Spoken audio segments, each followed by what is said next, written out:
নমস্কার বন্ধুরা, রিঙ্কুর চ্যানেলে আমার সকল প্রিয় দর্শক বন্ধুদের ওয়েলকাম।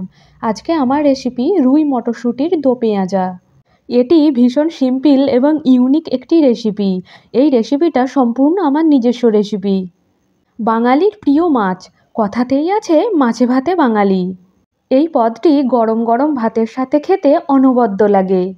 আপনি যদি আমার চ্যানেলের নতুন দর্শক বন্ধু হয়ে থাকেন তাহলে প্লিজ আমার চ্যানেলটিকে সাবস্ক্রাইব করে পাশে থাকার অনুরোধ রইল। আর সকল প্রিয় দর্শক বন্ধুদের পুরো ভিডিওটা দেখার জন্য অনুরোধ রইল। এখানে আমি নিয়েছি 2 কিলো ওজনের রুই মাছ।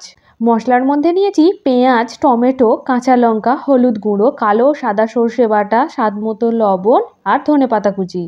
প্রথমে মাছটাকে ম্যারিনেট করে নিচ্ছি। মাছের মধ্যে হলুদ গুঁড়ো এবং লবণ দিয়ে দিলাম। এবার হাতের সাহায্যে বেশ ভালো করে চেপে চেপে মাখিয়ে নিচ্ছি। কড়াতে সর্ষের তেল গরম করে নিয়ে ওই তেলের মধ্যে একে একে মাছগুলোকে দিয়ে দিচ্ছি। মাছগুলো বেশ লাল লাল করে ভেজে নেব। এই রেসিপিটা আপনারাও একদিন বাড়িতে বানিয়ে দেখুন আর আমাকে কমেন্টের মাধ্যমে জানান আমার এই রেসিপি আপনাদের কেমন লাগলো। মাছের এক পাশটা ভাজা হয়ে গেছে, এবার উল্টে অপর পাশটাকেও ভেজে নিচ্ছি। দেখুন মাছগুলোকে লাল লাল করে ভেজে নিয়েছি, এইবার তুলে নিচ্ছি। এইভাবে বাকি মাছগুলোকেও লাল লাল করে ভেজে তুলে নেব। মাছের এই তেলের মধ্যেই আমি বাকি রান্নাটা করব। প্রথমে দিয়ে দিলাম পেঁয়াজ কুচি। পেঁয়াজটাকে একেবারে লাল লাল করে ভাজবো না, একটু কম ভাজবো।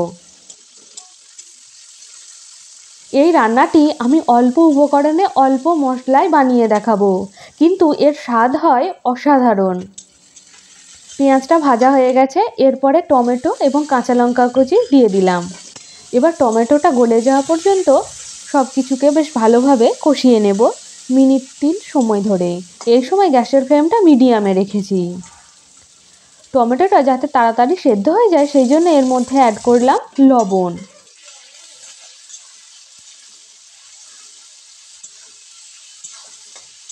আমার এই সিম্পল রেসিপিগুলো যদি আপনাদের ভালো লেগে থাকে তাহলে একটা লাইক দেবেন এবং আপনাদের প্রিয় বন্ধুবান্ধবদের সাথে শেয়ার করবেন। এই পর্যায়ে অ্যাড করছি হলুদ গুঁড়ো আর কালো সাদা সর্ষে বাটা 1 চামচ। এই রান্নাটিতে সর্ষে বাটা ব্যবহার করলাম কারণ সর্ষের একটা ভীষণ ঝাঁঝ থাকে, যার ফলে এই রান্নাটা খেতে ভীষণই সুস্বাদু হয়। মশলাটা বেশ ভালোভাবে কষিয়ে নিয়েছি।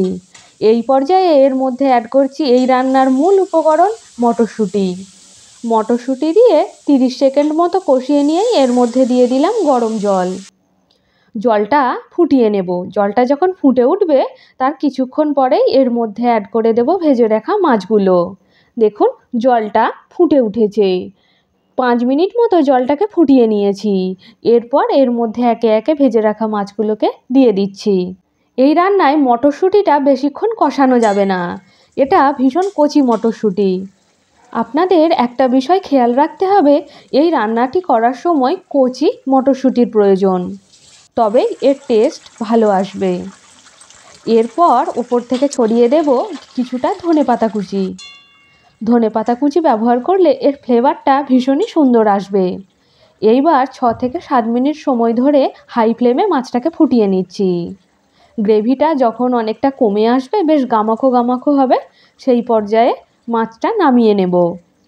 মাছটা রান্না হয়ে গেছে, এবার আলাদা একটি পাত্রে নামিয়ে নেব। শীতের সেরা রুই মটরশুঁটির এই দো পেঁয়াজা আপনাদের কেমন লাগলো অবশ্যই কমেন্টের মাধ্যমে আমাকে জানাবেন। ভালো লাগলে একটা লাইক দেবেন এবং আপনাদের প্রিয় বন্ধুবান্ধবদের সাথে শেয়ার করবেন। আজকে এ পর্যন্তই, আবার দেখা হবে অন্য পর্বে। ধন্যবাদ।